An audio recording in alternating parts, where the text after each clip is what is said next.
Hello there.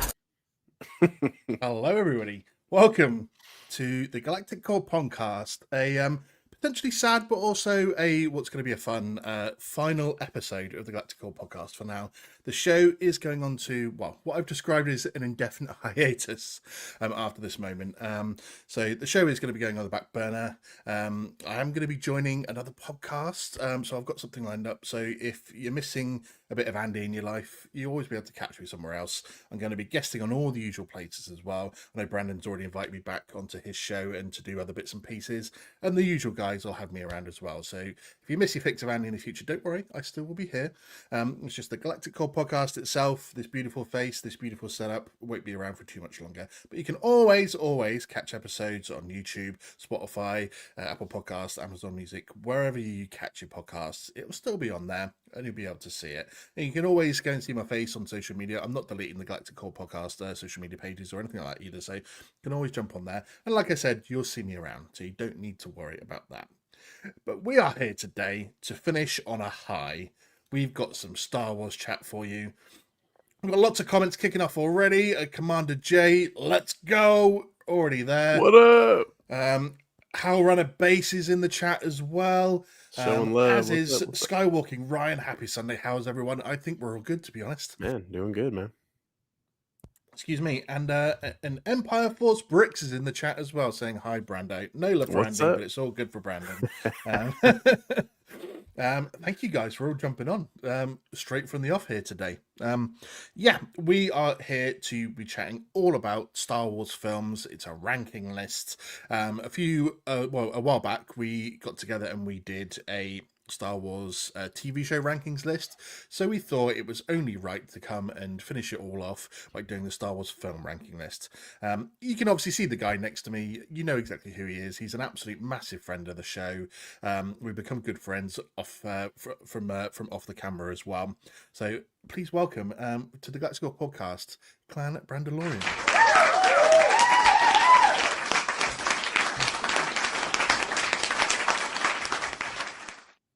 How are you doing, buddy?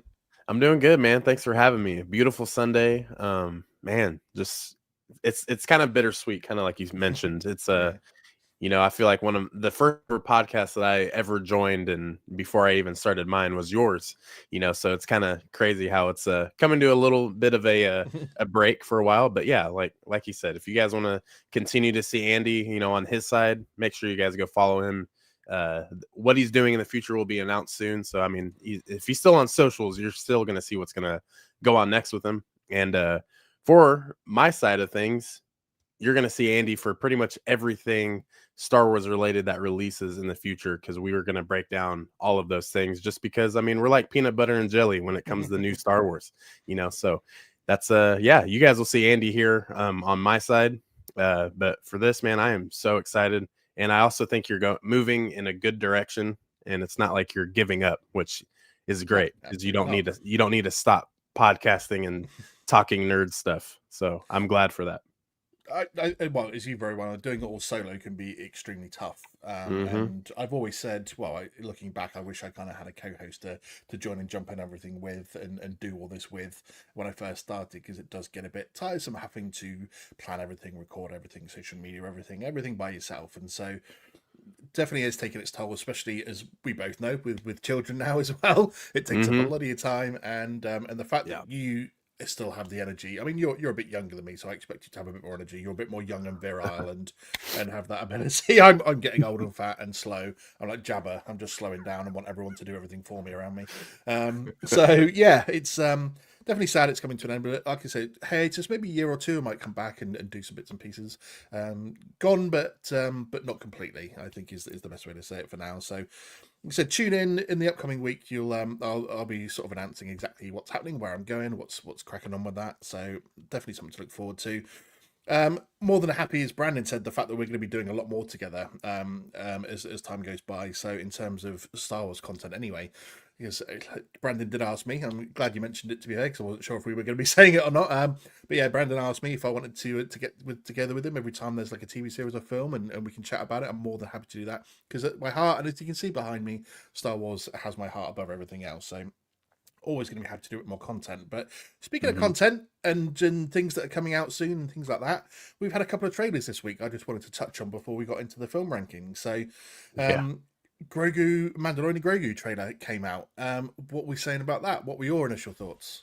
Yeah, dude. I think it came out pretty well. I mean, there was no dialogue. There was, not too much going on.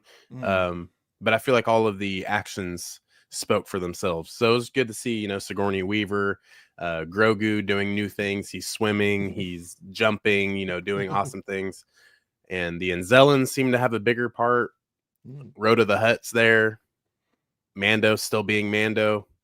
And I mean, yeah, the Razor Crest is back. I mean, it seems like we're going back to the basics again. Everything looks good. Also, Visions too just came out. Not a huge sorry, El Brando take. What'd I say? But he's joking. oh, there we go. And then yeah, Visions looked cool. So I mean, yeah, I don't think any of us really expected to see a Visions trailer that soon. No. So I mean, it's not long till it comes out, isn't it? It's October sometime, I think they said, didn't they? 24th, 26th. Yeah, so we're only not that far, only like a month away from Vision. So it was nice to get the trailer, some returning characters as well, which is going to be cool.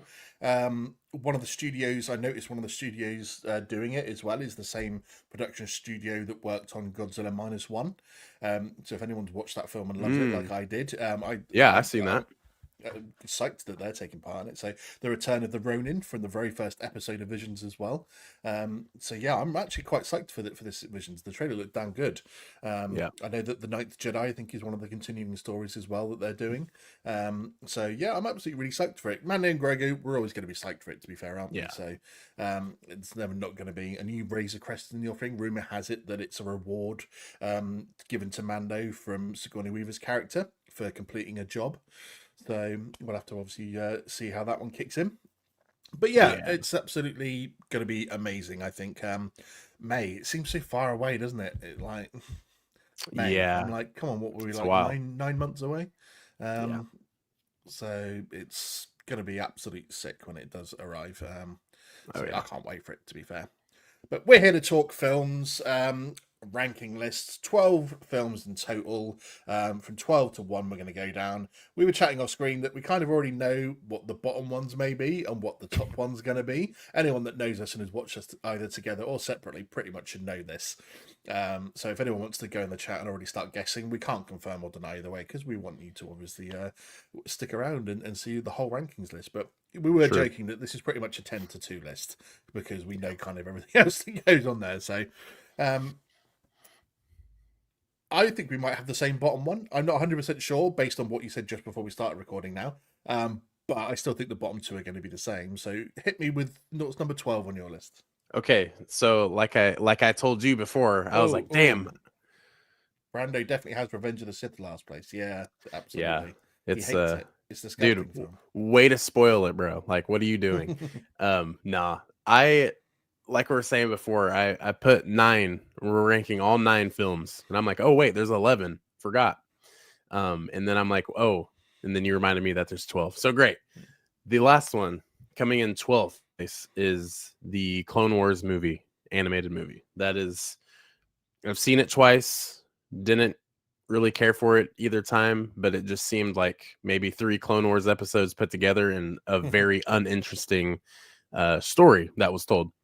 I will say, I think the premise of Jabba's son being kind of like the what am I trying to say? Even like him just being like the main focus and the reason why they're going on missions is kind of cool. Just the connection to Jabba, but yeah, other than that, not a great movie by any means.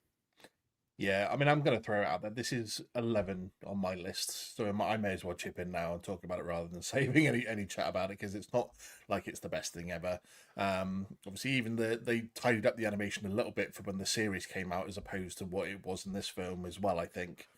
Yeah, the story's not great. The introduction, obviously at that time as well, the introduction of Anakin having his own apprentice went down like a lead balloon because everyone's like, what are you talking about? Anakin never had an apprentice. He was still Obi-Wan's Padawan during Revenge of the Sith, so how could he have had an apprentice? And it's amazing the turnaround that character's had and how beloved she's become by most of the Star Wars fan base anyway. So yeah, Right. when you look back and go, annoying 13-year-old that shows up, why has Jabba the Hutt got a little son? What's going on here? I think the only fun thing to come out of that is that that's where Anakin gets the ship that he uses a lot throughout the series is like his alternative one, and that Obi-Wan trashes in on Mandalore. Yep. So yeah, sort of yeah. There's not much good to say about this film really, apart from it does obviously have a bit of a setup for the Clone Wars series, but apart from that, there's not that much good to come out of it. Maybe you can say like obviously like I said, Ahsoka. I know that Star Wars Ventress was in like the 2002 2D animated Star Wars one, animated Clone Wars, but this is I think her first proper appearance, wasn't it, in this animation? Yes. So Yep. we got those characters out of this technically as well. Two of the most well loved characters I think in Star Wars generally. So I know you're a big Ventress fan. Yes. So at least that's a bonus at least, and I know you're clamoring to see more of her in the Star Wars future alongside your brother. It's you just look. I swear to God, if you put that paint on, you would be the same person. Yeah, man. Hey Disney, if you're listening, if y'all need a live action Quinlan, hit me up. Yeah, that's who you need in there. That's for sure. Just gotta bulk up a little bit to hit the gym. I don't know, he didn't look too bulky, to be fair. I think you get away with it now. So you had Clone Wars animated film in at 12 and I had it at 11. So obviously I'll hit up my 12, which I suspect maybe you're 11 as well. I'm hoping so, based on what we've said in the past about it. So number 12, bottom of my list, goes to Solo. Everyone, he's lying. He loves Solo. It's easily top 3 in his list. The funny thing about this film is I don't necessarily, well, I say I don't hate it. I always talk like I hate it though. I don't necessarily hate it. I just nothing this film. I just don't feel anything about this film. There is one good thing about this film for me, and that's Donald Glover as Lando. He was the outstanding performance in this film. Killed for it. me. The rest, I say I can't stand it. I do talk like I hate it because I just think this film was trash. I don't think anyone needed it. I don't think anyone called for it. They just decided to do it. It did also come. It came off the back of the hate that The Last Jedi was getting.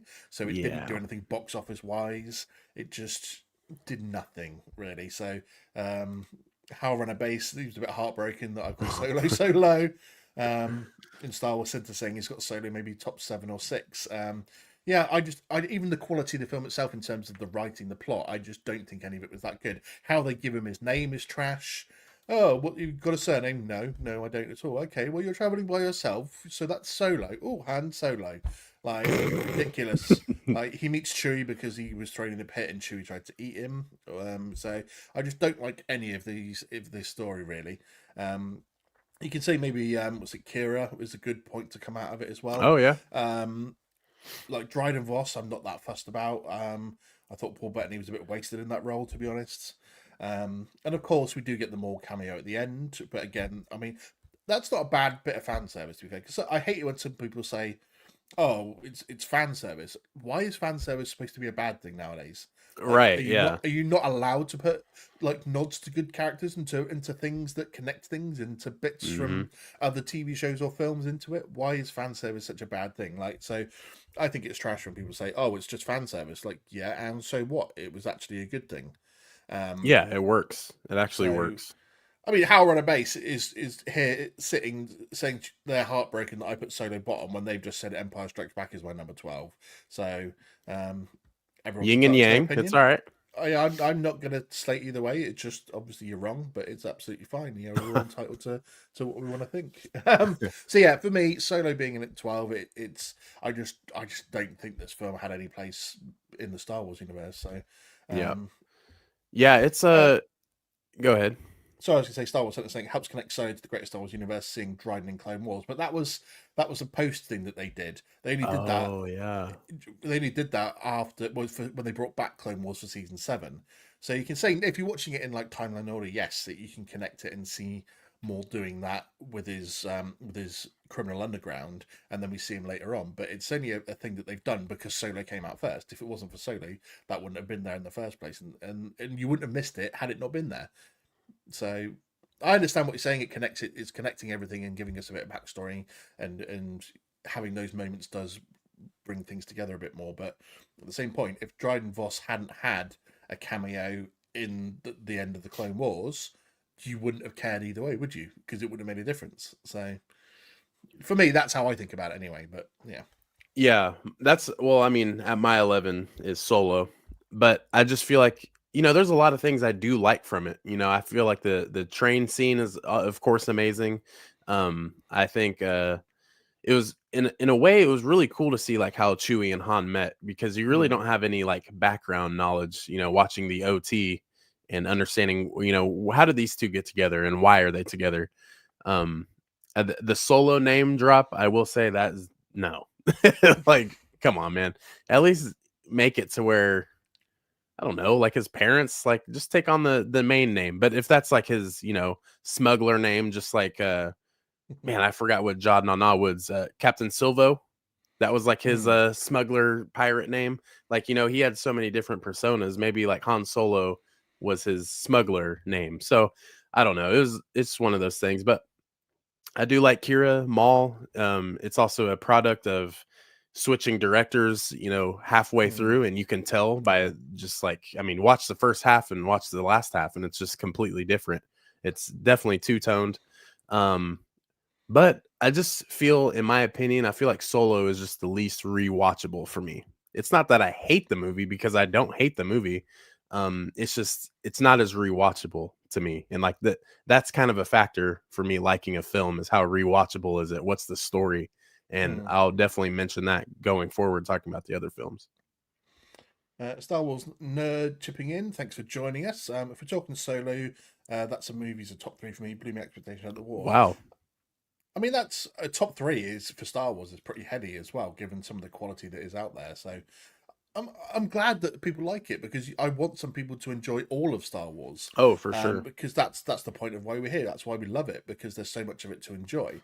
And so bits that I don't like, I know there's going to be people out there that enjoy it, and so I'm really happy if it blew expectations out the water for some people. But just for me, it didn't.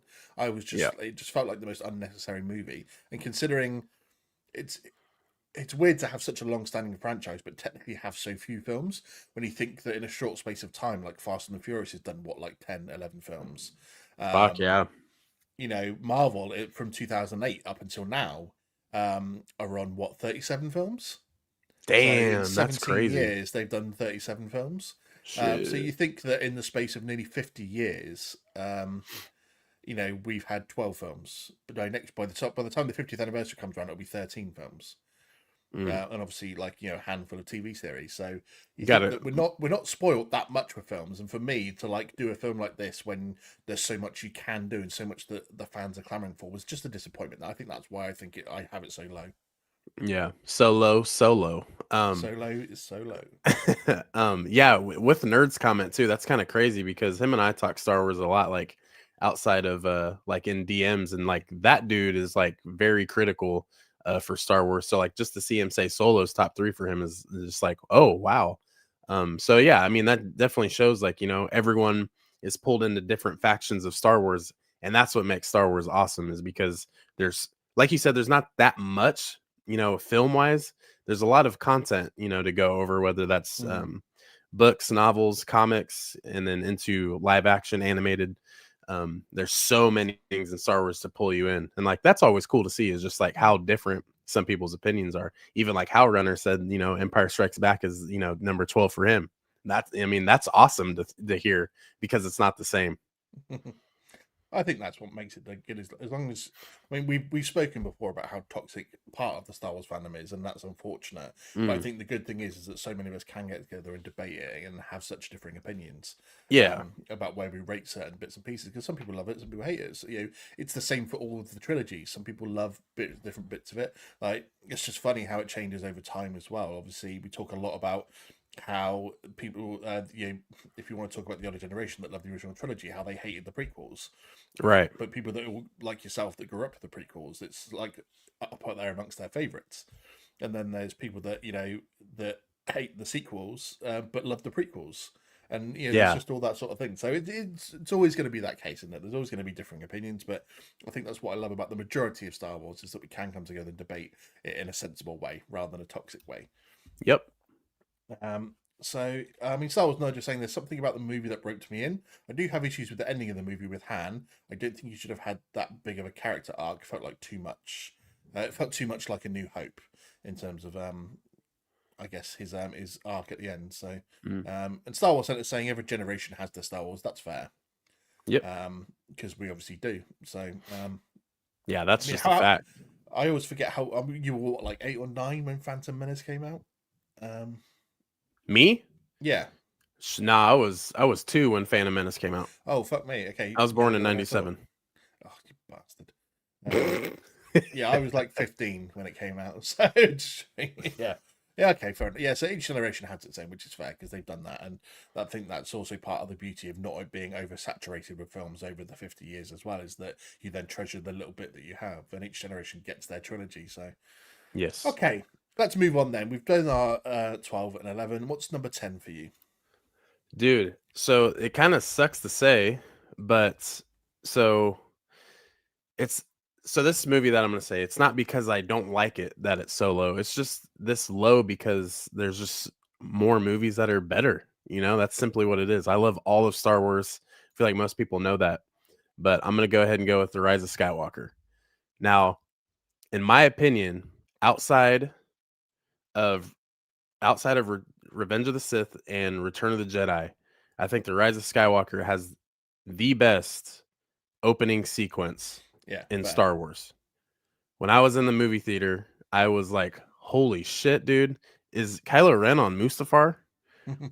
And you absolutely see the ash and like the blowover of the planet just evolving. Like, that is insane. Years later, and knowing the connection from Kylo Ren to Vader and, you know, why he's on Mustafar, it all connects everything. And you really feel that essence of Kylo Ren being Darth Vader's grandson. And I think the Sith Wayfinder was really cool how they brought that in. I remember a lot of people saying like, "Oh my God, those are holocrons. It's like a different holocron," and it's just like, nah, it's just basically like a little map of, you know, places to the unknown. And people say what they want about Palpatine returning. I am forever on the hill saying that it makes so much sense why Palpatine would return. If anyone is to do it, it's going to be Palpatine. And I just feel like the way they brought him in, showing the Snoke clones in the tubes, just seeing Exegol is this weird planet, and it just almost doesn't even make sense, like how disturbing it is. And you just really feel that. Everything at the beginning of The Rise of Skywalker is just impeccable in my opinion. It's not better than Revenge of the Sith or Return of the Jedi because those two openings are amazing. But I mean, if we're talking openings, it's up there. But yeah, Rise of Skywalker is going to be down on the list for me. But what about you? What's next for you? So number 10, I have got Attack of the Clones. That's valid. I think because for the most part, it's weird because I think apart from those bottom two, everything from 10 to 1, I enjoy and I love. But obviously, some of these I always generally say sometimes when it gets to like the middle of the pack of any ranking list, a lot of these could change depending on maybe a little bit of a mood change for me, or if how recently I've watched them, and little bits like that. So Attack of the Clones being 10 doesn't necessarily make it like a really bad film for me, but I think there are bits in there that when I look back at and rewatch, I go, yeah, that it comes in lower for those reasons. I think we all talk about the cringiness of Anakin and Padme in this film. I think that does put it unfortunately lower than others because of those reasons. And so I think I love that this is the start of the Clone Wars, the introduction of Camino and the clones, obviously the introduction of Dooku from this film as well. I know technically we've got Tales of the Jedi now that kind of obviously changes a bit of his history there and stuff like that. But the introduction to this mystery of where the clones came from, why were they put into Force and stuff, and what's going on with all that. These are all great points to the film, and obviously the Battle of Geonosis for the most part is really good. I still think the way that Jango Fett is killed off is slightly ridiculous for someone that was supposed to be and is acknowledged throughout various points of Star Wars at that point in time in the Star Wars universe of being the best bounty hunter in the galaxy. I think he's kind of taken out a bit too easily, or a bit, just setting the big I can't remember his name, but like the big rhino type monster on him, and that crushes his jetpack, Oh, meaning he yeah, can't fly away from Windu when Windu comes at him. Kind of yeah, just felt a bit too. I do love the edit of when it shows at the end of the battle when Boba Fett goes and picks up his helmet. There's like a mod edit where then like Django's head falls out of the helmet. And I kind of wish that had been in the film, to be honest. But yeah, I think for me, there's the whole. I mean, bless Hayden Christensen at this age, he was maybe a bit more wooden as an actor. I think he relaxed a bit more by the time he got yeah, around to Revenge of the Sith. But yeah, his first sort of big role. I mean, we forget Natalie Portman was still young as well. She'd only done a couple of films before that, like Mars Attacks and something else. yeah. So for me, the acting wasn't quite on point during this film, and it did feel a bit wooden, and it did feel a bit just no chemistry, so to speak. And we Yeah. reviewed this film before together anyway, so I just think for me, there's enough there that puts it below the others because it's not quite a polished film. I mean, people talk about now how the CGI doesn't stand up. And I think that's harsh in itself because people can turn and go, "Oh, the CGI looks awful. It's so overly done and it's so glossy." But you think that at that time that they had to invent new things in order for the CGI to work properly in this film, and new programs and new coding. Hmm. And so they invented new things that are still used today in Yeah. CGI stuff for this film. And so for that they were groundbreaking. And I don't really complain at the CGI in this film. So we got to see Yoda on screen fighting for the first time. So there are definitely good points in this film, but I think a lot of the woodness of acting, some of the cringiness. George Lucas has always been known to be not a great romantic writer. Right. Or relationship writer, so that's where the film fell down for me. And yeah, so there are definitely bits here that that I think are lower for that particular reason. So that's why I've got it in at number 10. Yeah. I get that. Um, let's move on then. Number 9. Well, because you mentioned it already, I'm going to go for then number 9. So I've got Rise of Skywalker at number 9 on my list. I 100% agree with you that the opening bit of this is one of the best of Star Wars. I'm just going to go back because some people have been now mentioning I've just meant to move from Attack of the Clones. So Star Wars Center saying sucks the amount of hate Hayden got for his acting in Attack of the Clones.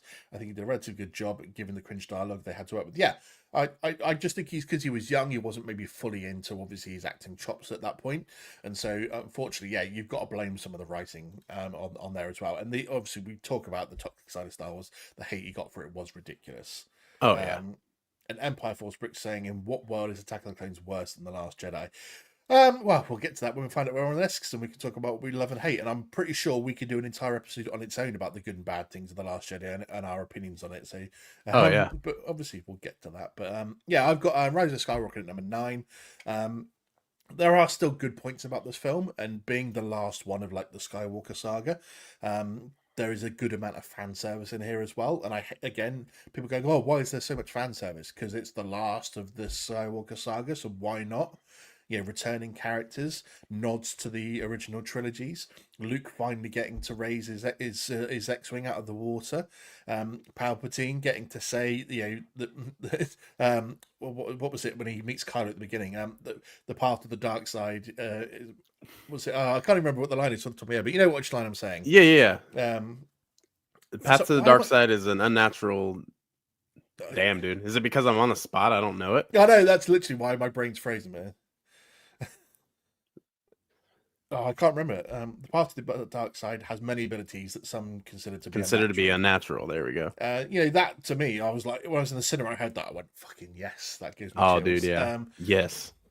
And obviously, some of the hate that it gets for some of the stuff is the pathway to many abilities that some consider to be. There we go. How Runner, thank you. So there are some obvious things in here that aren't great. I don't agree with all of it. I don't agree that Kylo or Ben should have been the one to die at the end. I don't like the final showdown between Rey and Palpatine, that it was just rebounding as force lightning onto him, and that's what killed him off. I don't like that you don't have Anakin and Kenobi and Qui-Gon all showing up as Force ghosts in the background behind Rey, sort of channeling their Force energy through them to her. All these little bits that would have made the film a lot better. I know people have a lot of hate for the somehow Palpatine return line, and I've always argued the reverse of that to say, well, first of all, how would the Resistance have known how he returned? I mean, it's even mentioned as just a throwaway line. It goes, "Oh, Sith magics and stuff," but it's also explained to us by Palpatine at the start and at the end when Rey and Kylo show up how he did it. So Yeah. I don't get why people had such hate for it, going, "Oh, how did he return?" I'm like, well, he explains it twice, to be fair, during the film. So it's not Right. like we don't know. Plus, you add it on to it the fact that in Legends, well before these films came into being, that he sees himself the same way. That he has a clone body that he transfers his consciousness into, and tries to do that several times, including a version of Luke Skywalker. Yeah. So at the end of the day, that's almost true to Legends in a way. So the hate that people had for it was absolutely absurd to me, Yeah. for that throwaway line.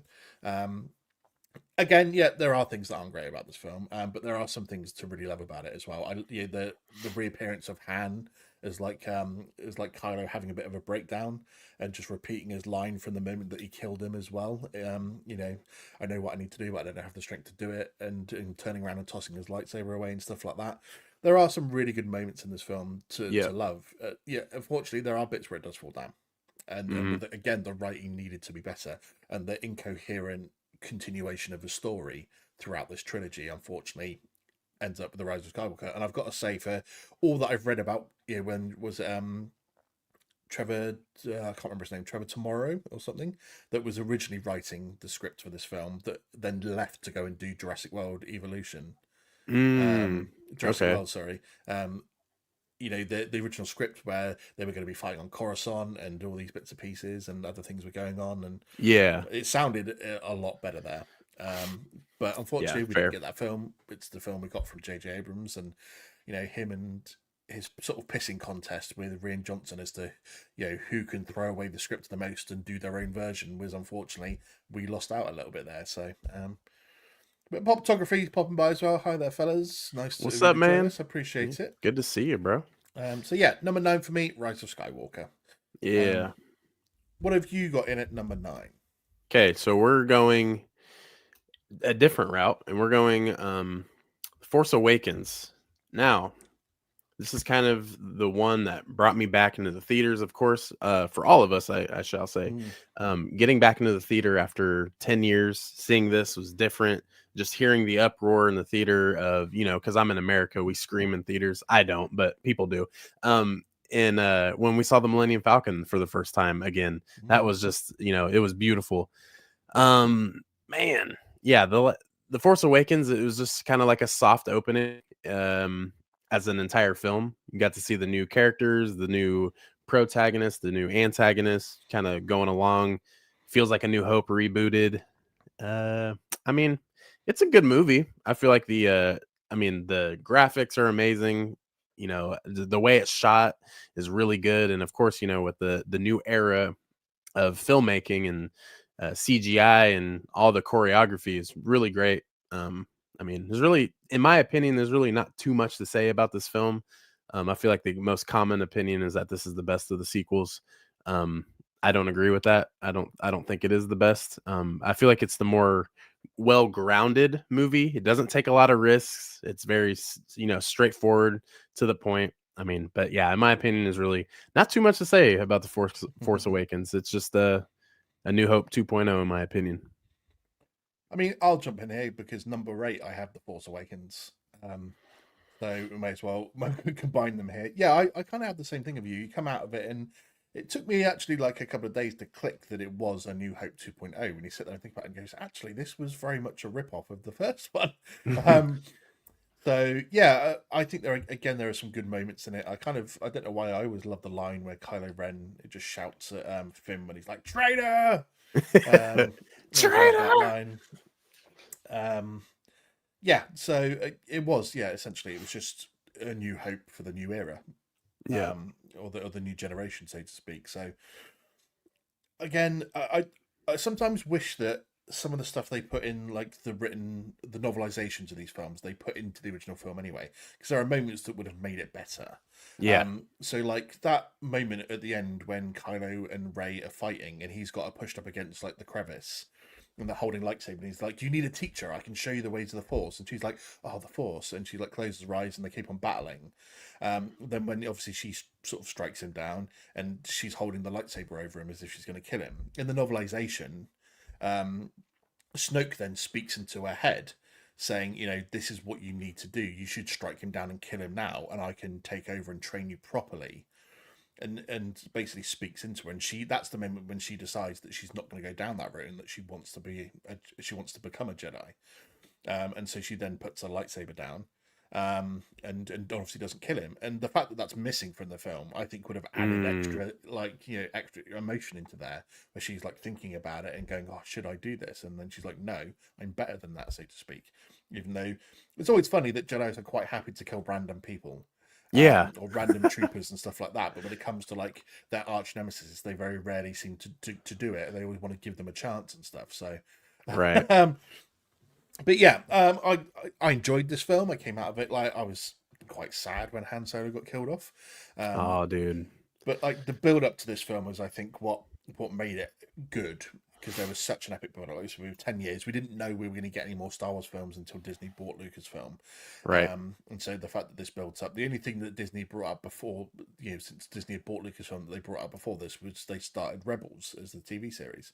Mm-hmm. So getting this as the film, the build up to it, when we go like the midnight premiere back in 2015, when we could go to midnight premiere still, and it was absolutely completely every 10 screen cinema where I live was completely booked out, every single one. And just going in there and like doing all presentations before it starts, and everyone's so dressed up and stuff. Since COVID, that doesn't really happen anymore.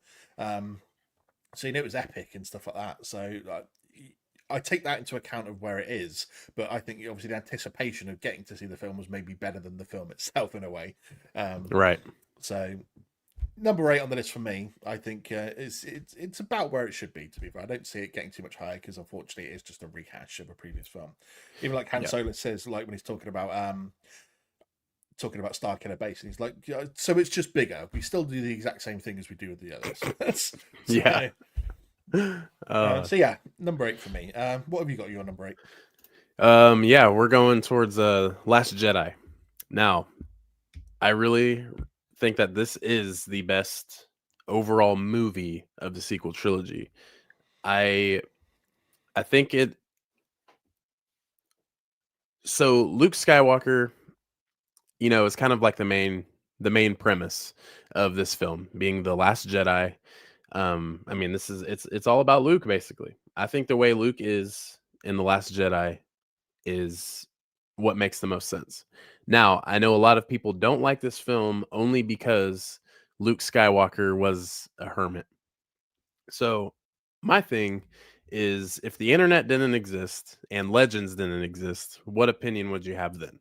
Now, I know that can be very, contradicting, talking pretty much any point in Star Wars, but I feel like it just got a lot of hate because everyone was like, wait, Luke Skywalker isn't a hermit. He's not just going to back down.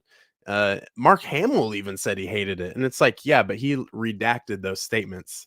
Either a paycheck from Disney is, probably going to be a lot more. And, 40 years later from what he got paid, in the original trilogy. But people also forget that Mark Hamill had some issues with the original trilogy as well. So it's nothing brand new. I mean, it's just he just happened to come out about it. So that's kind of my thing. It's just like, The Last Jedi to me is a great film. I think it makes so much sense. Luke Skywalker is hiding. Okay, the two guys that trained him were both hermits themselves. So him ending up as a hermit makes, the most sense to me. And also, his point is so much different than Obi-Wan and Yoda's. They went into exile because they had to hide from the Empire, from the Sith. This time, he's hiding from the fact of the guilt that he has from taking his nephew, his blood nephew, from his sister and his best friend in Han Solo. So if you let down their child, your nephew, it even shows in the movie how much guilt he felt. And it makes so much sense why he would go into hiding. He didn't want to be anywhere close to them. Apply that to a real world problem. What are you going to do? If you were in Luke Skywalker's position, are you going to go on and continue to build this Jedi Academy? Once again, that was talked about in Legends and then the EU, which I think those are great stories. but I just feel like that Luke Skywalker just would not make sense in canon. I just don't see it. But that's also just because I mean, I also like The Last Jedi, so I that's the side of the fence I'm on. But Yeah, it's just such a strong opinion that I have for Luke and the way he was in this movie. that's fair. I mean, Hal Renabase has been saying that Last Jedi was his favorite of the sequels, and that he wanted to see more Snoke. I Yeah, think we all did, to be fair. And that Luke's friends are ghosts, so being a hermit makes sense. yeah, pretty You'd much. hope in maybe 30 years he'd made some more friends rather than than just Obi-Wan and Yoda. Yeah, So maybe some porgs or something, you know. well, yeah, you'd think so on that planet, or the other species that were there that just come and clean his hut for him all the time. So Yeah. So, yeah, he's living good. Luke is living good. He's living with some guilt, which is not good, but I mean, he's got maids. He's got, you know, big fish that he can make, and also titty milk from he's those got the teddy milk. from those one beings. So yeah, he's living lavish. Give me some titty milk. It's all good.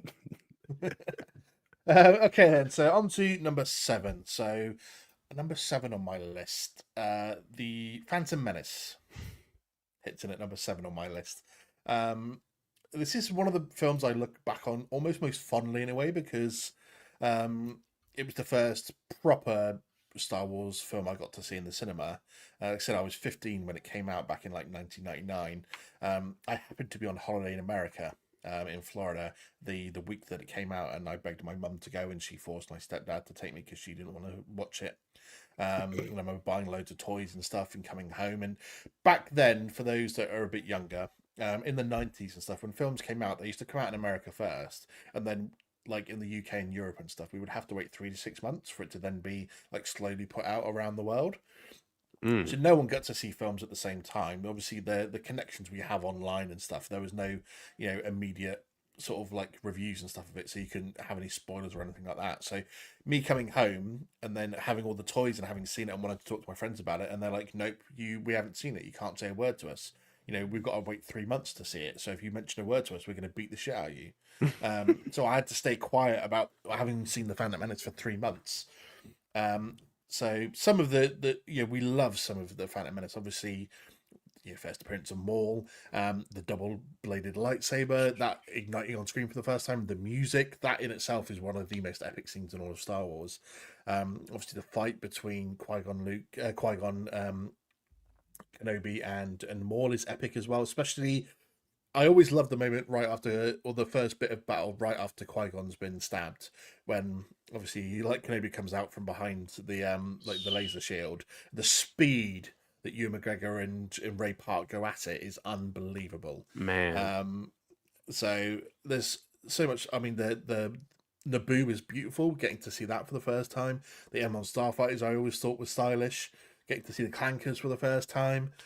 Um, a lot of people talk about they don't like the political side of this, like the trade disputes and stuff like that. But you kind of need that to get into the Clone Wars and then into obviously Revenge of the Sith. So, yeah, Kid Anakin again. Like we're always going to say it. Like the actors should never get the amount of hate that they do when people don't enjoy the performances, or don't like them, or don't like how things were done.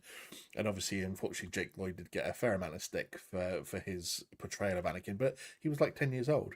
How can you Yeah. really blame a kid? And he put in, for a 10-year-old, put in a pretty good performance. Yeah.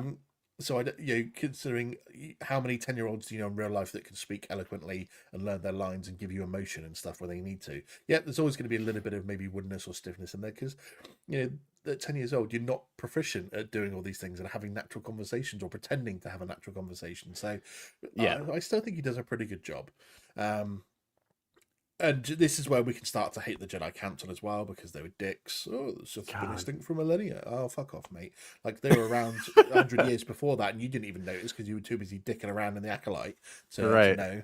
So yeah, there are things. Unfortunately, some of the performances, some of the all round again writing in this film wasn't necessarily great. They spend too much time on bits that they could have spent less time on. I think whilst the pod race, I think, is one of the things that I both love and hate at the same time because you love to see it because it's something a bit different. At the same time, I think they spent way too much time on that overall arc of Oh yeah. landing on Tatooine and getting off Tatooine. So there are certain bits that aren't great. But yeah, I think number 7 is it's pretty much almost middle of the pack there. I think that's a pretty good spot for me for Phantom Menace. Yeah. And what's funny is that's my number 7 is the Phantom Nice. Menace. I think there's really good things in it. I think the political side of it, it makes sense. It sets up the greater story. You get to really understand, Qui-Gon's point of view with the Jedi Council. I mean, he's already painting the picture for what's going to happen to Anakin in the future. I mean, there's so many good things from it overall. It was really fun to rewatch it in theaters, but I mean, pretty much everything that you said, I completely agree with. I think, the Phantom Menace for what it is, really cool. Naboo, Gungan City was awesome to see. Like you think back to 1999 and you see that beautiful underwater city, and it's just like, for the time, if I wasn't 2 years old, I would probably just would have been like, wow, this is amazing, just so some of those little shots, and of course the first double blade lightsaber in live action. I mean, that, I always love that video of Joe Rogan and all the other judges when they kind of like, oh, back up once he ignites the second blade. I mean, that throws people for a loop the first time you see that. So yeah, I mean, yeah, Phantom Menace is pretty good. I feel like it being, right in the middle of the sandwich, it makes sense. Fair. Let's move on then. Top 6. Here we go. We're through the first half. Let's get into the second half. So this is where it's interesting in our placements, I think, because number 6, I've got The Last Jedi. Mm. As some people have mentioned already in the chat, I don't know how it wouldn't be lower or anything like that. But again, like you, I try and look at the genuine positives in this film. Yeah. I think the amount of hate for the way they portray Luke Skywalker is blown well out of proportion, simply because people wanted their Legends Luke, your Grandmaster Luke of the Jedi Order, rather than a more realistic version of someone that would break down after losing control of his nephew and having all of his students slaughtered. You know, that's a hard thing to come back from for anyone, even like anyone that's got good mental fortitude. So to go off and do that, and yeah, there are definitely parts of this film. I'll get the parts out that I don't like out the way. So obviously the whole Canto Bike Casino stuff, the side mission for Rose and Finn Took seems so it's slightly long. ridiculous. Yeah, it took long. It was slightly ridiculous. I know it's supposed to be character building for Finn. At the same point, you could have done something else that would have built his character up 5 times more and done it in half the time. Yeah. So for me, it was an unneeded part of the film. I don't necessarily like half of the crate battle either. Mm. Towards the end, I think some of that was again pointless, and some of it was cringe. Like again, when I mean, it's all about for me sometimes timings of how long things can take when you want to be realistic. So when Finn's going directly, he wants to barrel down the middle of that laser gun, and like Rose had already turned around and was halfway back to the base, and somehow manages to turn herself around, do a big arc, and crash into him to stop him from doing it. I'm like, I don't get how you have the time to do that, and then followed by the whole, we don't win by what was it, by killing what we hate, we win by keeping what we love, or whatever the cringy line was, and then kissing him and passing out. That to me, if I never saw that again, I'd be more than happy, because that was one of the most ridiculous moments in all of Star Wars. The fact that she managed to catch up with him and stop him, and that to me, I definitely didn't want Finn to die in this film, but even Right. that, if he did die at that point, it could have been a justifiable end to his story arc, a way to sacrifice himself for everyone to escape, get back to the base and Yep. escape, whilst he took out part of the First Order. Right. So I'm glad it didn't, but I mean, I didn't even touch on the Rise of Skywalker about Finn's story. I don't want to do that because that enraged me as well a little bit, which is probably why Skywalker again goes down in its estimation. But yeah, but so good points for this film. I do like the way they went about things. I do like that they did something different with Luke. Yeah. Um, but overall, I think there's a lot more depth to this story than people really realize. They just look at what they did with Luke was awful. Oh, this was awful. That was awful. And I'm like, did you actually even look beyond, like, Rian Johnson was trying to create themes for this film in terms of getting to think a bit more deeply about things. And I Yep. think a lot of people skip past that and don't really realize it. And Empire Force Brick saying that they would rather watch paint dry than The Last Jedi. And he also hates Rose. So it's just one of those ones that, again, the actress got terrible hate for her role in this film. Mm. And again, I think that's down to the writing. Unfortunately, I don't think Rian Johnson and the writers did a great job of portraying that particular character, because again, they gave us some really cringe moments. Yeah. But the start in the fact that, like, the bombers getting taken out because Poe isn't responsible enough as a leader, even if they do get to blow up the dreadnought. And if any of you have played the Battlefront 2 story campaign mode as well, you'll see that ties into that, because they're the ones that find the information of how to destroy the dreadnought and pass it on to Leia. Yeah. And so that is good ways that it ties into other bits as well. And yeah, I obviously like Luke trying to train Rey, and the fact that she's so stubborn, and the connection then that Rey and Kylo have and what they're going through. Some people go either way on the Praetorian Guard battle, because some of the choreography is pretty cringe and there's definitely mistakes in there. At the same point, some of it's really cool. And Yeah, then the that's dope. speech that Kylo tries to give Rey about joining him at the end, I really enjoyed that. Yeah. Stop. Quit holding on. I did, yeah. Holding on. Let go. Let go. I did absolutely fucking throw a fit though when they snapped Anakin's lightsaber in half. I know. It's like, do you know what you just broke? I mean, I Quit definitely playing was with not shit. happy when when Luke throws the lightsaber over his shoulder when it was at the start of the film. I was like, how disrespectful you are to your father's lightsaber. Yeah, that thing and then killed kids. Yeah. And then the youngling Slayer 9000 over there. And then obviously, yeah, they snap it in half because they're squabbling over it. And it, just to me, that I'm such an Anakin lover that I'm like, how dare you treat his lightsaber with such disrespect? And in order to like, even just the writers going, how dare you write a scene where you actually snapped it in half? That's a legacy piece of Star Wars right there. I don't give a fuck that Rey puts it back together again for the next film, using techniques that she learned from the Jedi texts. But and talking of the Jedi text, I enjoyed that bit of the film as well, and obviously the Yoda cameo. It was a beautiful cameo. To sit there and have a go at Luke for failing to be the teacher that he needed to be. And obviously using the cosmic force to start the fire that burns down those little Jedi huts. And then sitting there with Yoda's theme at the end as and he teaches him that, failure is the greatest teacher. To me, that was one of the most beautiful bits in all of Star Wars. Those 2 or 3 minutes were perfect to me. So, and obviously the bit at the end with Luke showing up. I mean, obviously it takes us a while to work out that it's a force projection. And obviously you kind of know because he turns up. Obviously, in a way, he turns up with Anakin's saber, and he's got dark hair and he's slimmer and stuff. Yeah. So, but just that bit, he shows up and he just says sorry to Leia, and then the music build up of that as well is when he walks out in front of the First Order. It's, to me, I love that music as well.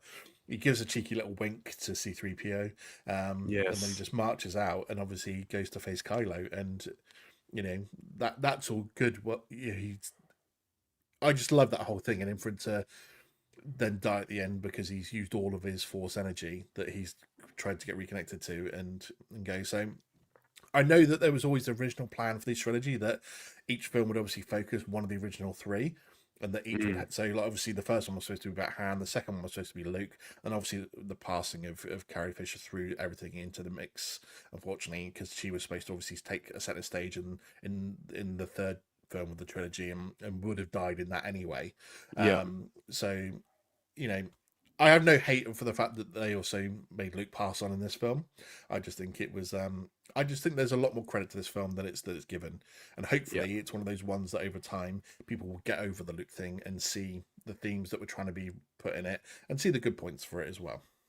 Yeah, and that's the thing, is it's like that Luke also just makes so much sense, because it's just like everything that he's been through, his real parents not being there, him learning that, his father is actually the, one of the most feared men in the entire galaxy, a terrible person, did terrible things. And it's just like, for him to help his father come back to the light side, that's just traumatic in itself. There's so many things that Luke went through. For him to end up that way, it all comes back to family once again. And that's what everyone was to him in the, in the OT, and then leading into the sequels. I mean, he looked at Rey as a family member, and it's just, there's just so many cool themes, like you mentioned. And I feel like a lot of people miss out on that. Whether, if you want to sit and watch a movie and be like, oh yeah, the lightsaber fights are awesome, and, the space battles are great, like that's cool.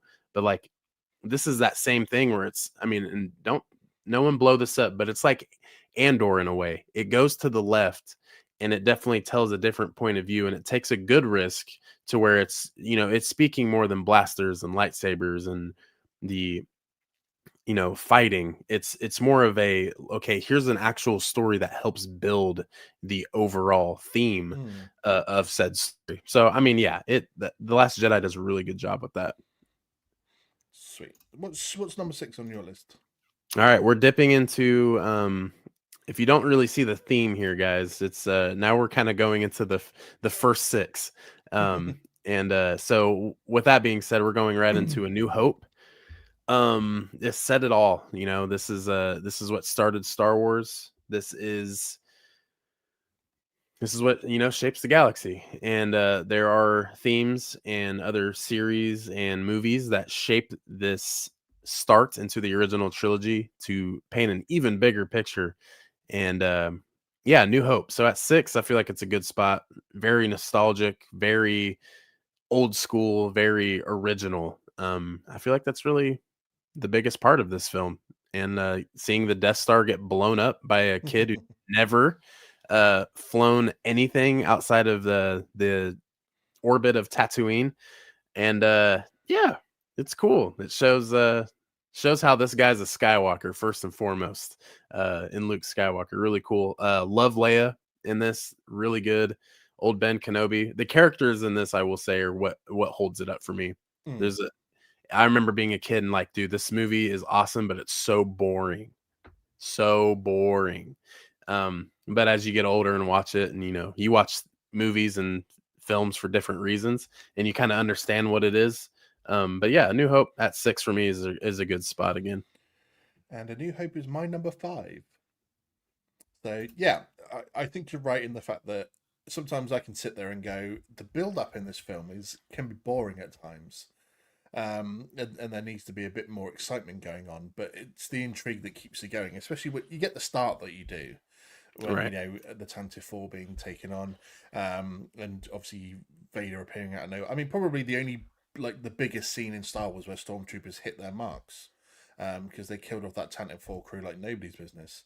Yeah. And obviously Vader walks in and that dramatic music, and the intrigue of what Leia's recording a message with R2 and all that sort of stuff. And then once we get down to Tatooine, it takes a bit of a while to get going, but again, it's just building up. And it's one of those ones that I don't think you get to appreciate it until some of the extra lore's been around a bit longer. So when the other films came out and some of the more of the lore we've got, because otherwise it is just a bit like grindy through the sort of maybe the middle part of the film and the canteen, and then meeting Han and Chewie and getting to when they first get to the Death Star, and then obviously getting Leia out and all that sort of stuff, and then the finale, exciting with taking on the Death Star and blowing it up and stuff. So it's the original. It's the thing that kicks all of this off. It's the flambe aunt and uncle, which is obviously what I love is the fact that there's still debate on who did that, because everyone says it wasn't Stormtroopers. Some people think it's Boba Fett, because there's that moment in The Empire Strikes Back when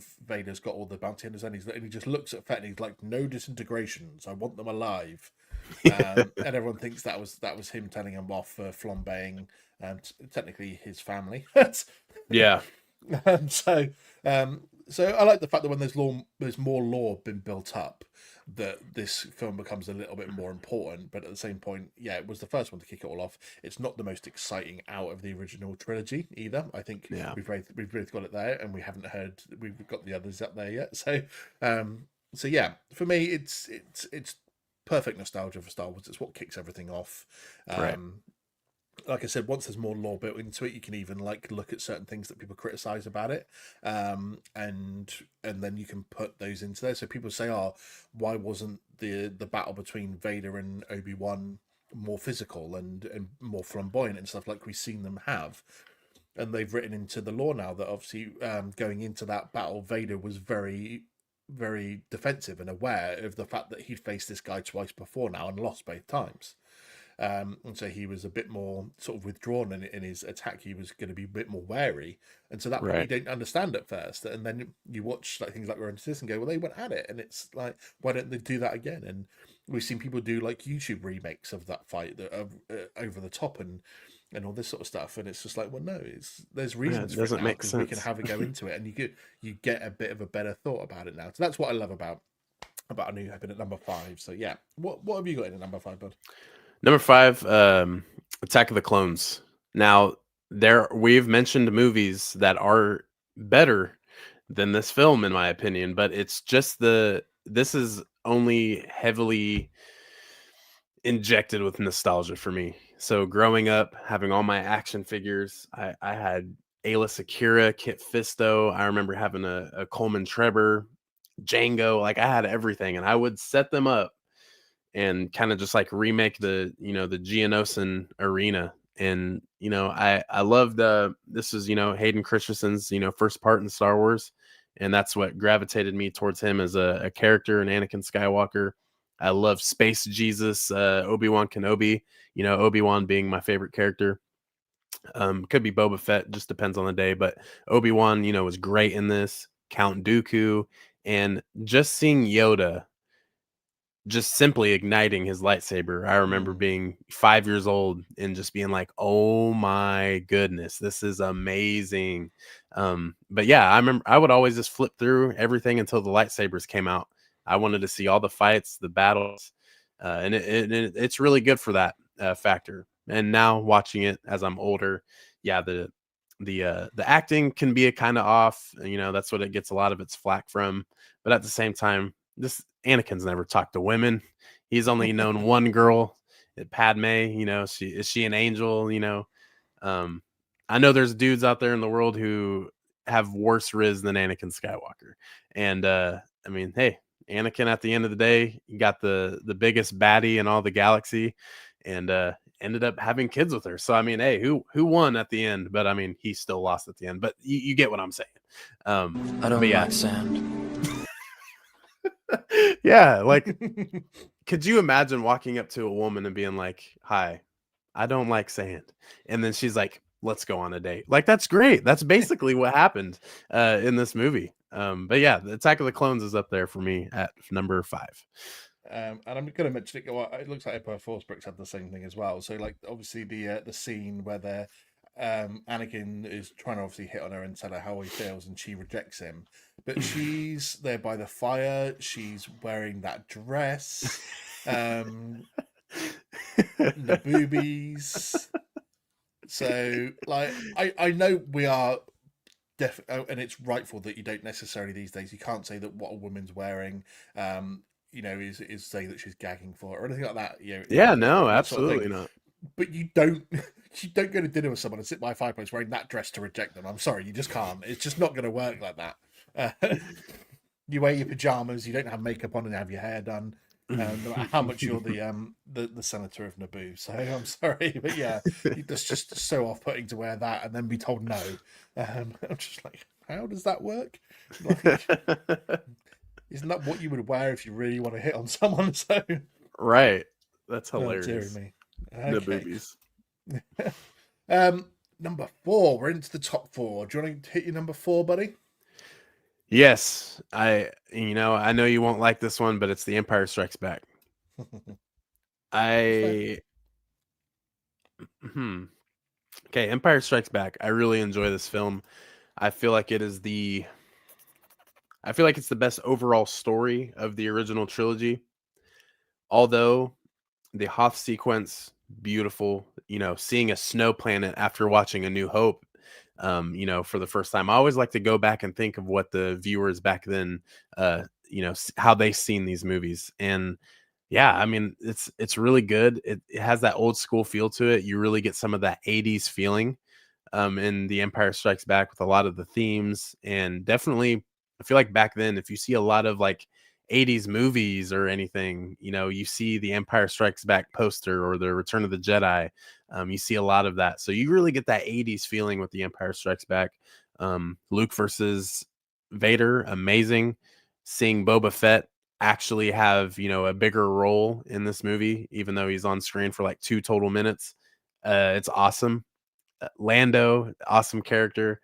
And another thing, it's just like the original trilogy. I really feel like it holds that the characters to a high standard that I really enjoy for them. But I mean, the overall story is amazing. I think it's great, and it really takes off and leads up into Return of the Jedi. So yeah, Empire Strikes Back definitely gets a lot of love from me. But yes, going top 4, number 4. Nice. Number 4 for me, and I know this one is obviously it hasn't popped up yet on your list, is going to be higher. Return of the Jedi at number 4 for me. Yes. This is a film that I think for a long time I had lower on my list. And I think over the last maybe 10 years, I've appreciated it a lot more. And I think it's probably the last third of the film that I appreciate a bit more. Anyone that knows me, again, I'll get the bad stuff out of the way first. But anyone that knows me knows I fucking hate the Ewoks. They absolutely do my head in. I know that because originally they were supposed to be the Wookiees, and they just found that like the production cost of everything of doing all the Wookiee stuff was too much, so they changed it to the Ewoks. But still, they're annoying. I hate them. I can't stand the Ewoks. They really annoy the shit out of me. Like, they really do bug me. Like, oh, you've got your Home Alone traps and you're taking out fucking walkers and AT-ATs and shit. Oh, fuck off. It just bugs. It really does bug me. I think that's maybe why I used to have it a lot lower down. It was purely based on my hate for the Ewoks. That's crazy. So I just I don't like the Ewoks. There is a lot of obviously good about this film, and like I said, I think the last quarter of, if you're taking the battle with the Ewoks out of it, so the run up to the obviously final showdown, the reveal of a Death Star 2, obviously we got that early on, but the fact that it's now operational is obviously a big thing in there as well. Han handing the Millennium Falcon over to Lando and Nub to fly.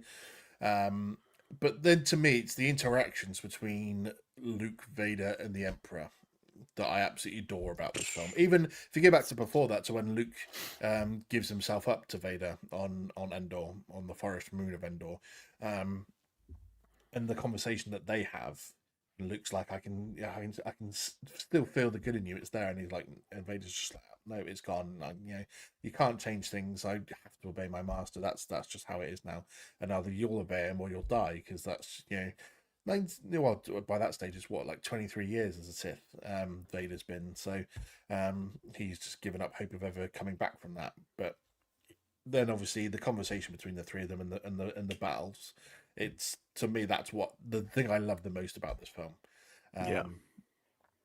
Even if you go back to obviously even earlier in the film with Yoda dying, and Yoda would rather go to sleep and die than reveal that Vader was Luke's father. He's like, man, you got to figure that out on your own. He's like, be honest with you, is Vader my father? And he's like, yes. Sleep I must, rest I need. And pulls Qui-Gon's cloak over him. He's like, no, fuck off, mate. I'm not telling you shit.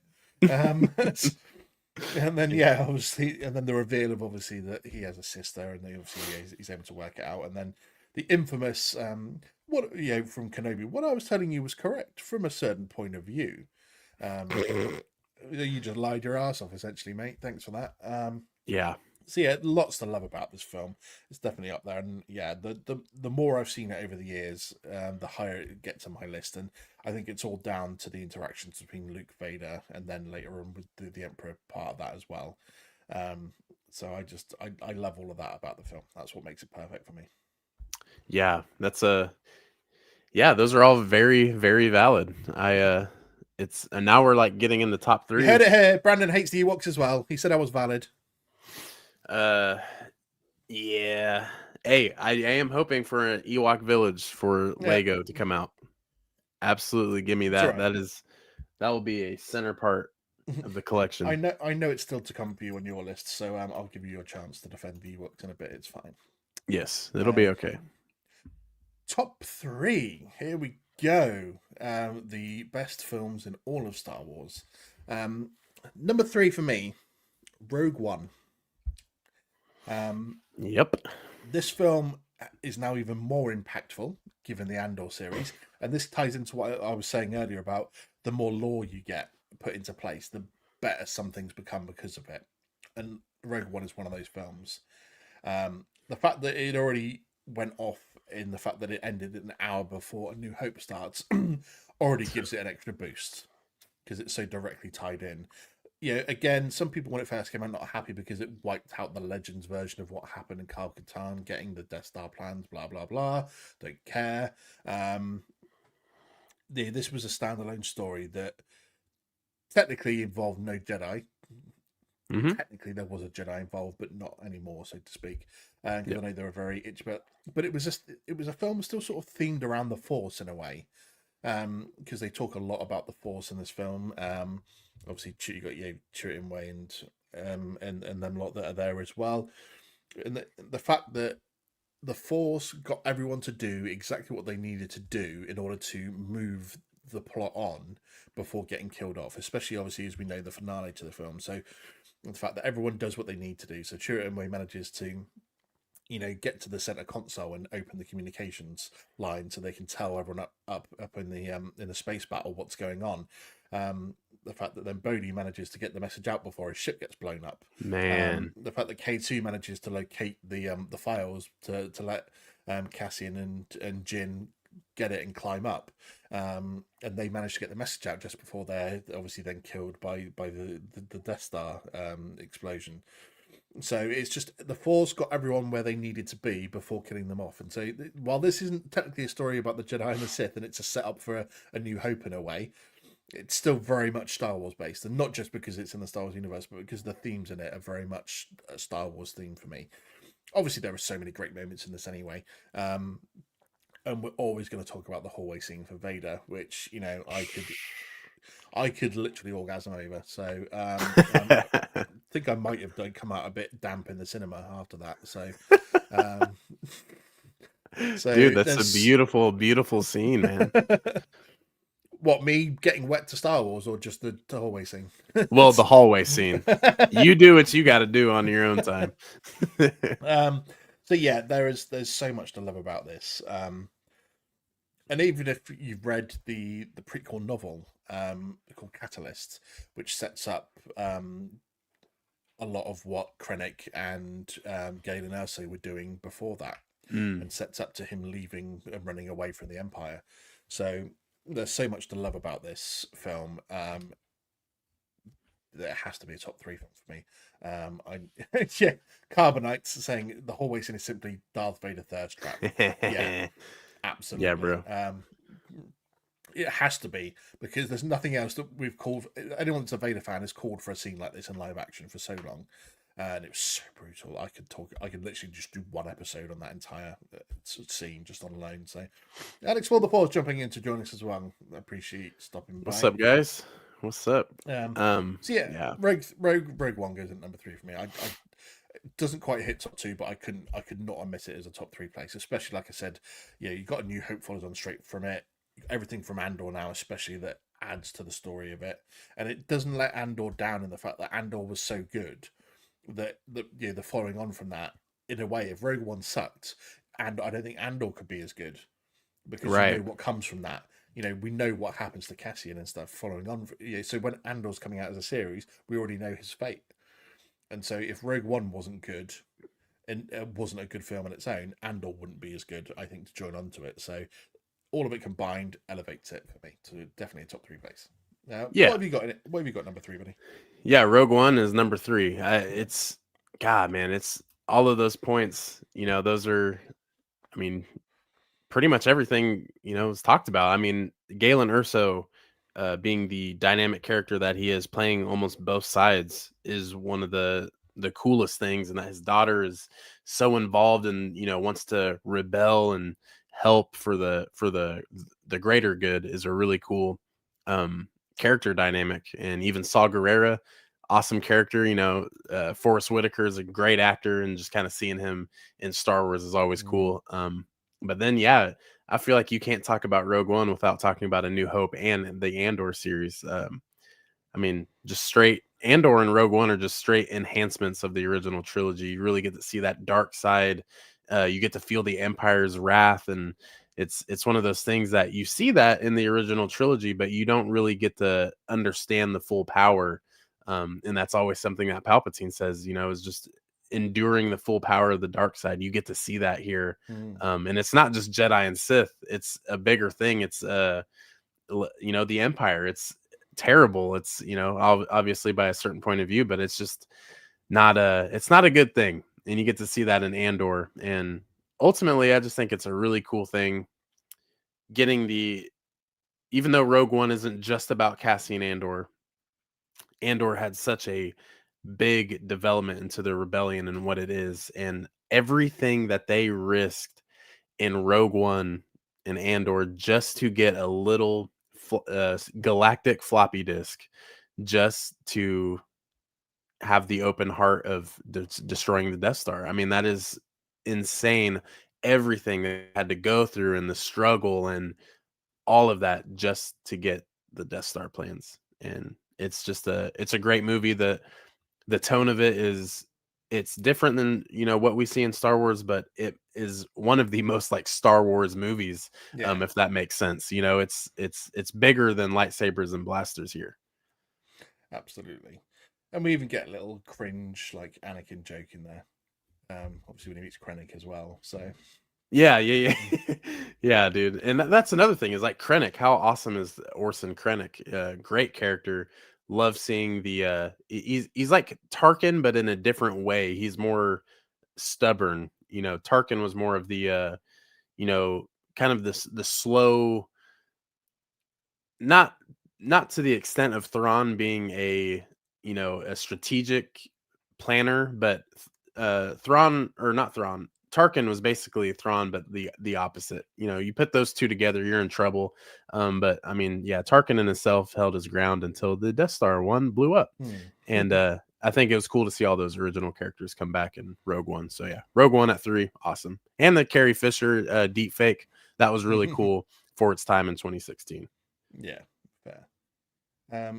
I know what your number 2 is, so if you want to crack off and Howard and I saying Krennic is a diva, and I love it. Yeah, he absolutely is. Yeah, 1000%. Very wrapped up in his own ability. So, but yeah, hit us with your number 2. Number 2, Return of the Jedi. Now, this is really close to my number 1, but it's only because everything at the beginning does it for me. Now, Jabba's palace, the Sarlacc pit, all of that is some of my favorite in all of Star Wars. The Book of Boba Fett, going back to Jabba's palace, was something that I was just like, man, we are finally back in this sacred place that I love. I would love to spend the night at Jabba's palace, not in the not in the depths of it, not with the Rancor, but I want to see more of it somehow, some way. So I mean, you can't talk about Return of the Jedi without talking about the final duel. Maybe the most important duel in all of Star Wars. You can look at the Battle of the Heroes, in my opinion, which is the best choreography, the best fight. But we're talking about Return of the Jedi. It's a great film, and I think it really concludes the original trilogy in a good way. The heroes win at the end. Evil is wiped out for now, and man, it's awesome. Now the Ewoks, I will say, it's not Return of the Jedi isn't the movie it is for me just because of the Ewoks. I mean, they're a good addition, but now if we would have been on Kashyyyk and that the Wookiees would have been the main centerfold and the ones that helped. I mean, good God, could you imagine Wookiees just tearing down a bunch of AT, the ATSTs? Yeah, that would make sense. And throwing scout troopers off trees, that would be awesome. I mean, Chewie did his business on Endor himself, so I mean, imagine thousands of Chewbacca's. That'd be awesome. But yeah, I mean, it's also one of those things where the Ewoks, and of course with budgeting issues and filming issues, there's something on YouTube that I watched, and they were talking about how it was a lot easier back then to get shorter people than to get tall people. So that's one of those things. Ewoks, they're little creatures, played by shorter humans as the actors, which is a really cool thing. At the same time, I mean, this kind of kicked off Warwick Davis's career. I love seeing him in Leprechaun, seeing him in Hobbit. There's so many different things that he's a part of, and yeah, I mean, cool. Ewoks, cool. Lego, if you're hearing this, make an Ewok Village Master Builder series. That'd be awesome, and I'll buy it. Yes. Nice. Number 2 for me, Empire Strikes Back. The original bad boy film, in terms of one of the few films of its time where the villain sort of kind of wins at the end. Yeah. You don't go away with the heroes feeling hopeful. They're downcast and they've been sort of beaten. Pretty much one of the biggest plot twists of all time. Happened in the secrecy that they went through to get that. We've all heard Mark Hamill tell the stories that only George Lucas, him, and one other guy knew. So he's like, if it gets leaked, then we know it's come from you because it went in the US too. Right. So in the fact that they sort of tried to keep it quiet by recording a fake scene where he goes, Obi-Wan killed your father, rather than it being I am your father. So one of the most misquoted lines of all time in Star Wars as well. Yeah. Everyone seems to think he says differently, doesn't he? So but yeah, iconic film from start to finish. Just such a good film. The introduction of Lando as well. Even the weird sort of space bit where the Star Destroyer is hunting down the Falcon. And obviously we get the big space worm and stuff. And it's just all of it was brilliant for me. I love every minute of The Empire Strikes Back. And for a long, long time, this was also my number one. And it slipped down just because my love of the film, what number one is, and the repeated exposure to it. So I don't think there's really a bad thing I can say about Empire Strikes Back. Yeah. I just think it hits every note for me in terms of what you want, and because it was the original, like I said, the original film where the villain walks away at the end being more successful than the good guys. That was a rare thing to see. The iconic plot twist. All of it stands up for me is and obviously meeting Yoda technically for the first time in Star Wars, this mad, deranged, short little frog, as everyone used to call him, and turning out to be one of the strongest Jedi that's ever lived.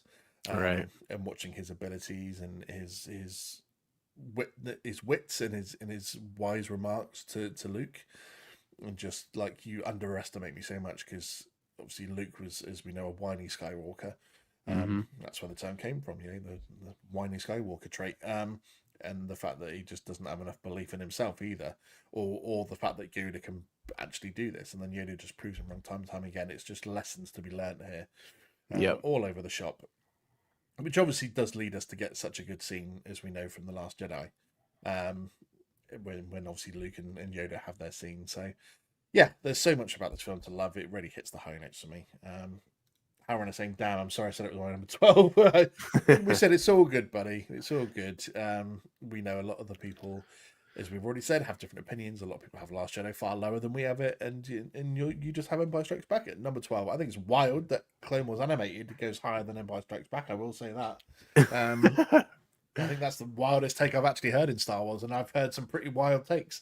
But each, as we said, each story, it's all good. But yeah, Empire Strikes Back hits in at number 2 for me.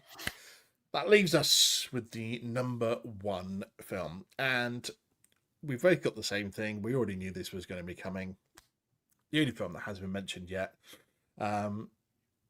Take it off, buddy. I mean, first and foremost, we've actually done a full review of this film before as well. So if anyone wants to see that, you can jump on Galactic Core Podcast, and you'll be able to find a full, I think we almost did like 2 hours or something, review of this film. Oh, yeah.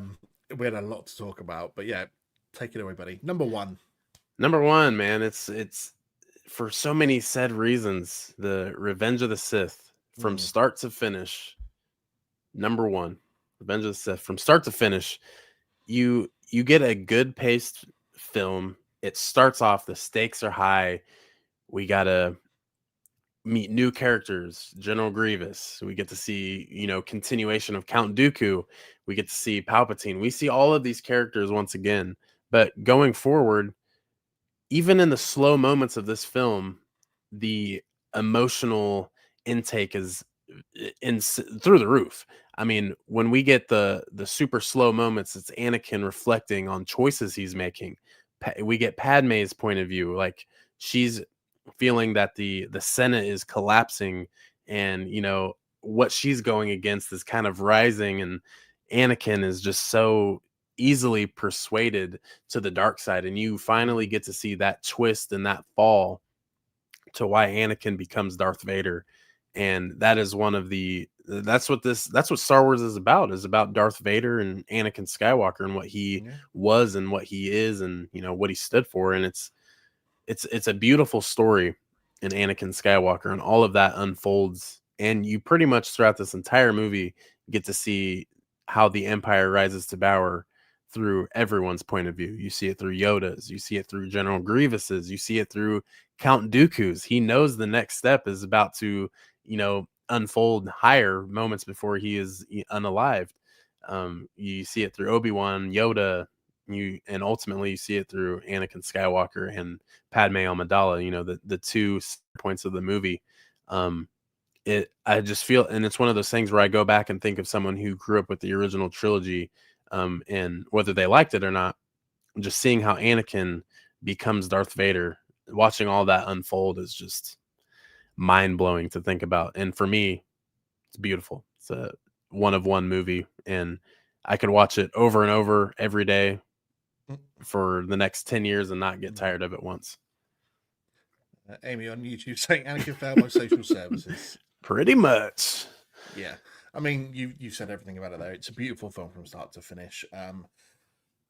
I've long always said that the tale, the tragedy of Anakin Skywalker is the best Shakespearean story of all time. And by that, I don't mean that Shakespeare wrote it. For anyone that doesn't understand it, if you want to have a quick Google and just understand what I mean by that, Shakespearean tragedy is the term, that I meant to use. So the tale of Anakin Skywalker is the biggest Shakespearean tragedy of all time. Him from start to finish, and it culminating really in just showing how sad it is in this film that he's constantly being controlled by everyone, and then just wanting to have someone that he could probably love drives him to make the worst decisions. Yeah, it's sad. Yeah, but we've already said this has the greatest opening, I think, of any Star Wars film.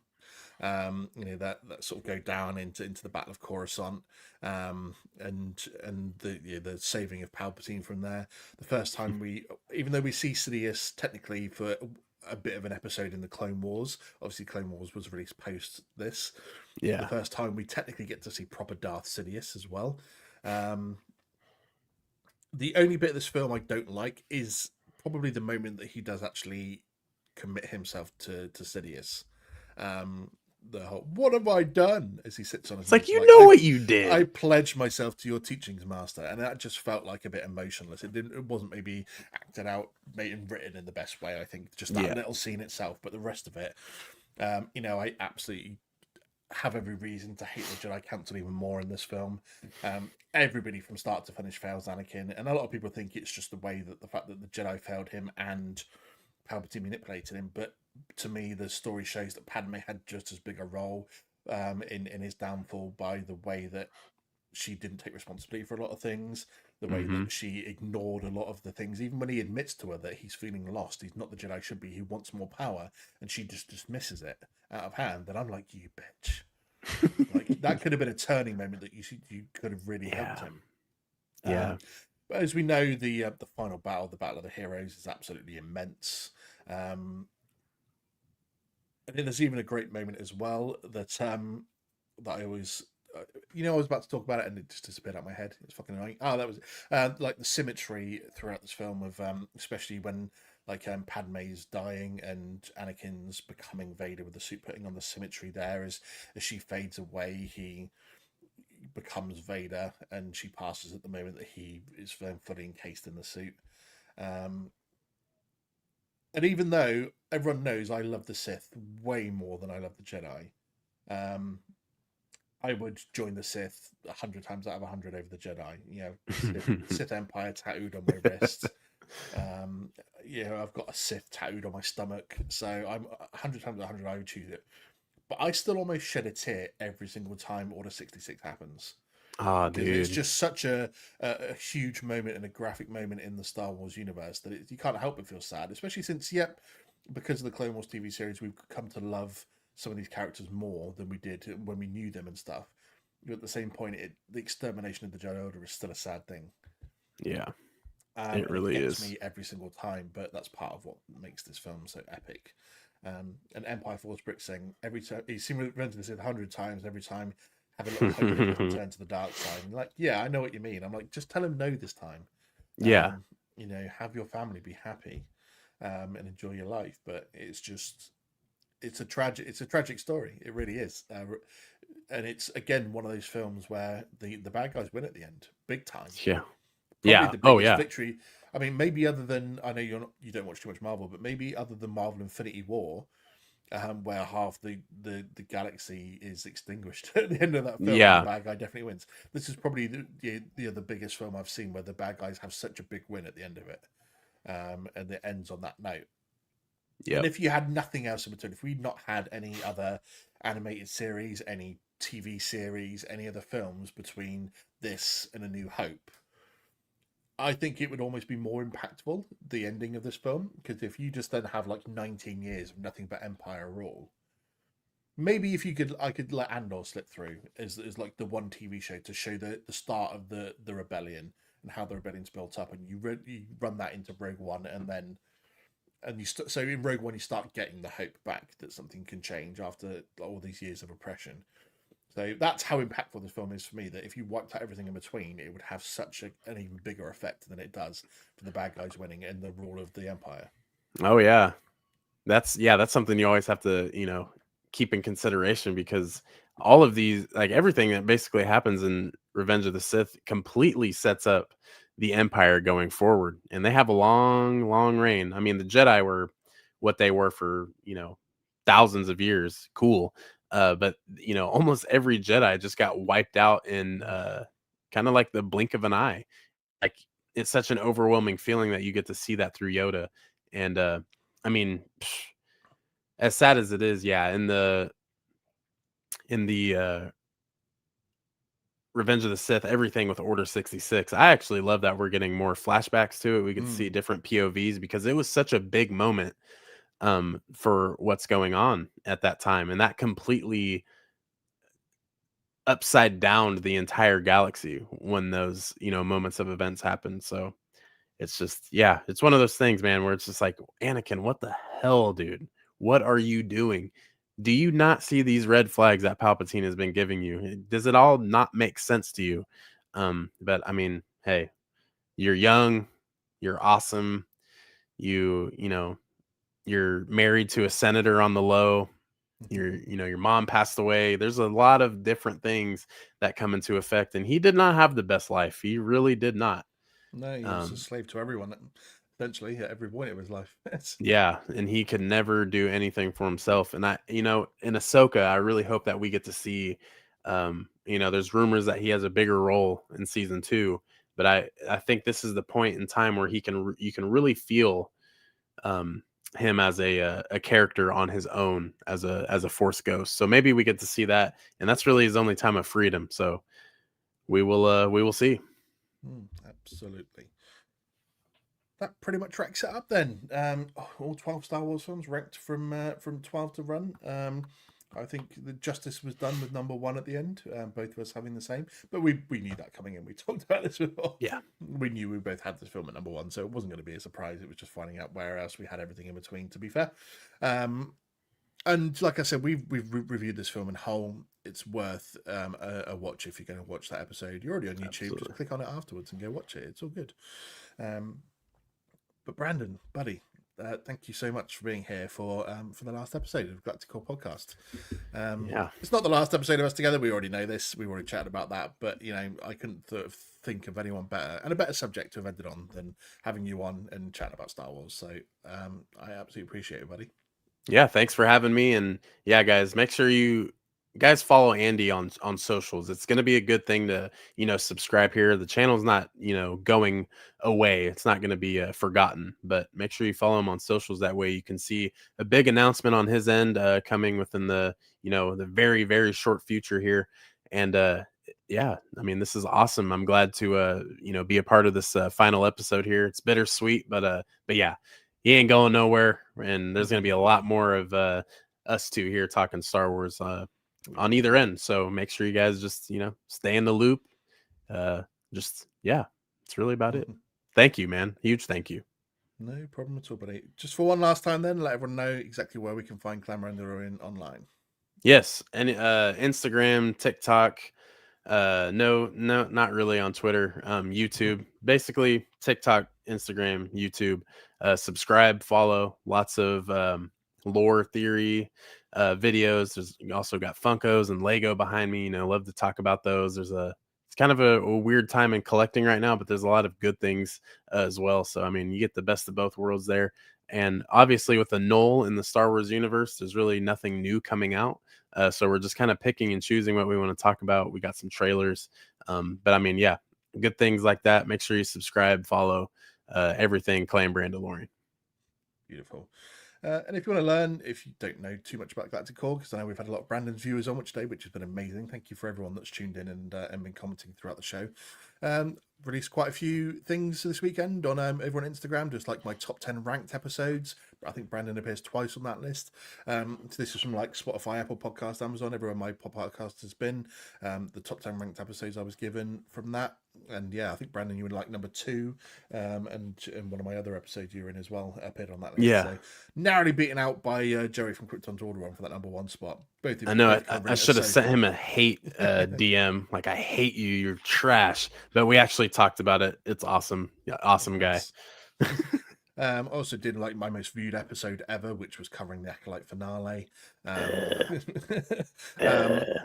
just a little list on there as well of my favorite episodes that I've got to do. So you can always pop over and see that. Yeah, the announcement will be coming next couple of days about what I'm up to next, where I'm off to. So keep an eye on my socials for that. But that is it, everyone. The last 2.5 years have been pretty immense.